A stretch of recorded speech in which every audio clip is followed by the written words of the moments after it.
Hi, this is Elisa with WTI, and today I would love to share my secret on how to make delicious desserts. And it's by using this pure vanilla extract.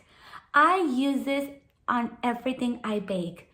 I've been baking right now banana bread, especially with this cold. I just want to have something sweet and delicious, but this gives it the right touch it needs to have. Not only is it pure vanilla extract, it's not vanilla flavors, but you need such a little, like a tablespoon or two max, in order to get the delicious smell, delicious flavor. I love the texture of this. I'm gonna show you here the back of the bottle. You're gonna see it's black, real vanilla. It only has vanilla bean and water and alcohol. That's all it has.